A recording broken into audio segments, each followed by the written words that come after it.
everybody hear me? Kind of wave your hand there a little bit. Well, good morning and a glorious Easter to everybody here. Good to see you guys and everything. It's a beautiful day here. The sun's coming up and it's going to be in the 70s here, which is really nice.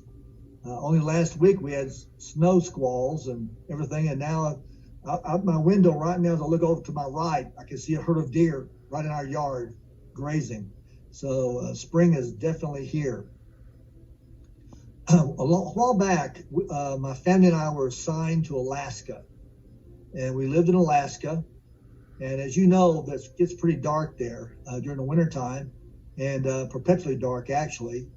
And so during that time, I had two little small boys that were just really small. And so we had to learn how to entertain them inside the house. Well, there's a game that we used to play called Ghost in the Graveyard. Some of y'all may have known about it. Well, those who don't have forgot about it. You find a dark room or rooms, depending on how you want to work it. And so you would have people go out and hide in that dark room, and the person at it would have to go into the dark room and try to find them.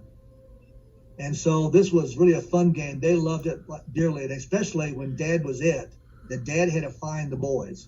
And I thought that was just so much fun to fool Dad. And so that was the whole premise of the game.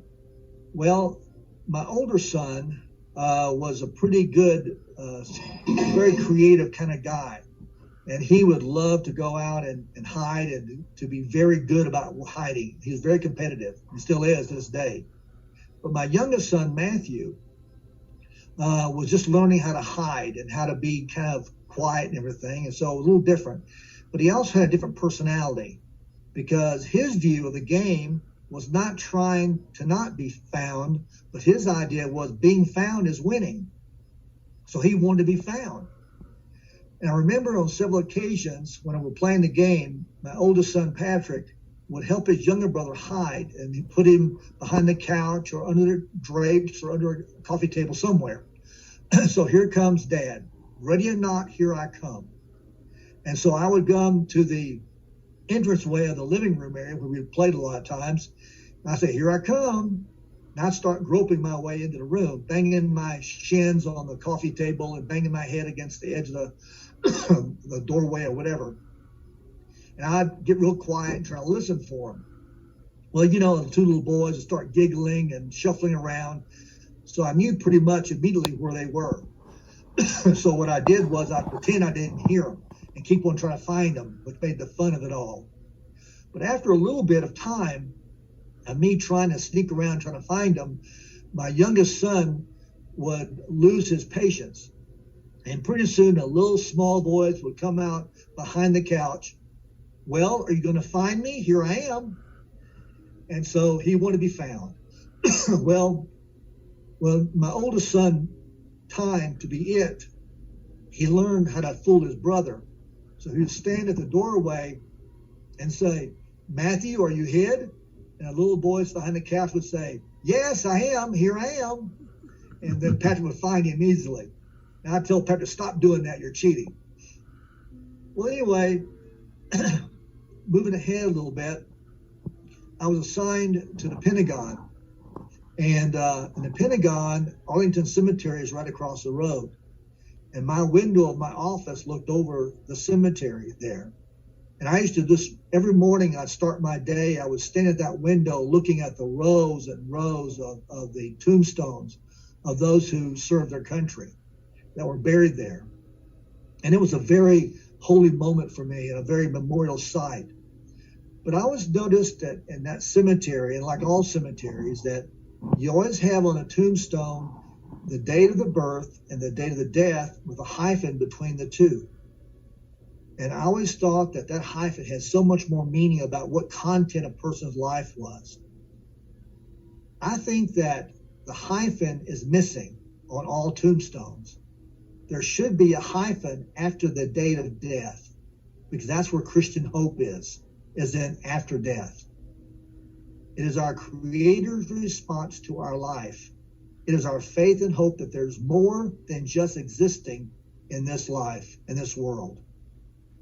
You know, I think my youngest son had the right idea. The goal of the game of life is that we're waiting to be found. We want to be found. We hunger for a God that wants to embrace us and to bring us out of the darkness and the unknown and to bring us into light and to find us. We want that security of his presence. And when we do, that's when all of our fears go away. And all of a sudden we find that we have security in that. I often think about what happiness is all about how can you be happy. And on Easter Sunday, usually it's considered for Christians the happiest day on earth. It's when Jesus rose from the dead, and we celebrate that fact. And we always search for happiness, all of us. We search for happiness in everything that we attain. If we live the longest we can, we're the happiest people, because that's where happiness is, the longevity of life. If we have a family, that's happiness. If we have a family of our own. So we're always trying to find happiness in some sense. But the joy of Easter is the joy of life. And within that joy is where we find happiness. There's a great philosopher by the name of Kant who had 3 rules of happiness. And he said, if we have something to do, someone to love, and something to hope for, and those 3 things, you find the summation of happiness can be found. But if you look at that last thing, something to hope for, is to hope that there's something more than just life on earth. That just to live between the hyphen, between the birth and the death. That there's more to life than that.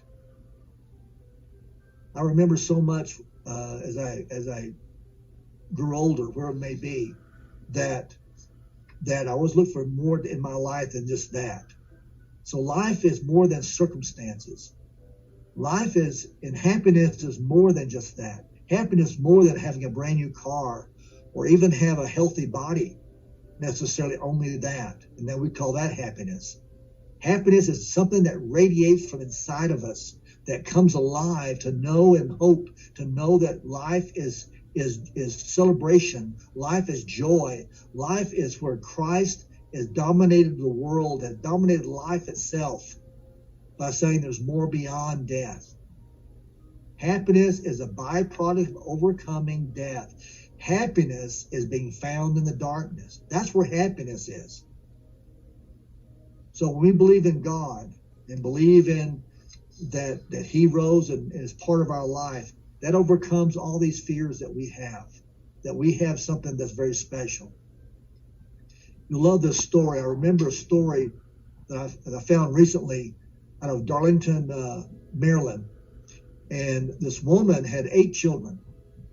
And so one day she stepped out next door to visit with a friend. And she came back in her own house. She's found 5 of her children, youngest ones, grouped around in a circle in the middle of her carpet in the living room. And there was something squirmy and jumping around between in the middle of them. She couldn't figure what it was. As she got closer to it, she looked down, and to her dismay, she discovered that they were surrounding a family of skunks in the middle of her living room. And she, in her horror, would yell out and scream, "Run, children, run!" And they did. Whereupon each child grabbed a skunk and they ran. Well, that may become a parable of our lives, really, if you think about it. There are things in our life that we know they're not right. There are things in our life, our habits that we have, or our personality, ways we do things, or things that we've done in our past that have not been really something we're proud of. I reflect on myself, without giving too much away, that where I've said things crossly to people and have hurt their feelings. I have neglected my children when I should have paid more attention to them, but I was too busy trying to make a career of what I was doing. Or I possibly have not paid attention to my parents while they were alive and loved them a little more openly, not taken for granted as they got older. All these things I have a memory of that I wish that I did not carry with me the rest of my life. But if you remember the story of Jesus in those last days, he appeared after his death in the upper room to disciples. And this is what he said: "Peace be with you." And when he said this, he showed them his hands and his side where the scars were.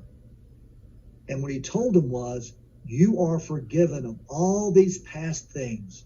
You are forgiven of all those things that dominate you or try to suppress your spirit and take the joy from your life.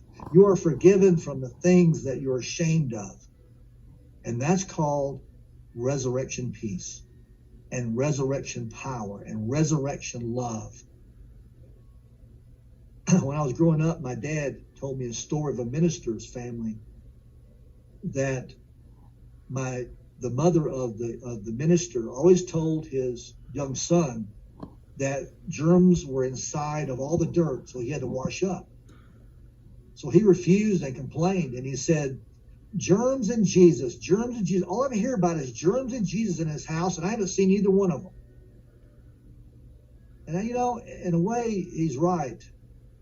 When I see it, I'll believe it, is what we hear a lot of times. But those of faith and hope in God that never abandons us and loves us even before birth and even after death can say this, when I believe it, because I believe it, then I can see it. We believe Jesus carried to the grave our sins and rose up to forgive us. And when they took him to his grave, they said, where will we find us in darkness? Who will be our master? Who will take care of us in this darkness? They went to the tomb and it was empty. And that was God's response to their cry. I have found you, God said. I have claimed you. You are my children and I am your father. We are found, and being found is winning. And that's what it's all about. I'll say this one last story to kind of bring it together. Back in the Soviet Union era, 1930, there was a communist leader by the name of Bukharin. And he went from Moscow to Kiev to visit this large industrial group of men and women who worked there. And his whole topic was atheism, of how there is no such thing as God. And for a solid hour, he blasted Christianity. He blasted any religion whatsoever of any kind of God and just put him down terribly. And at last he stopped and looked out at this crowd and knew that he had just killed God. He had killed all aspiration of God, and anything about a Messiah was gone because he had destroyed it. He said, are there any questions? A solitary man arose and asked permission to speak. He came up to the platform and moved to the side of the communist leader. As he looked over, the whole crowd breathlessly just listened to him. And the man raised his arm and he said in a loud, clear voice, Christ is risen. And the whole assembly stood on their feet in one accord and yelled back at him, he is risen indeed. And Bukharin put his head down and left the stage defeated. Now it's our turn this morning to say to the world, Christ is risen. He is risen indeed. He has found us in the darkness, and we are his. Happy Easter, everyone. Blessings.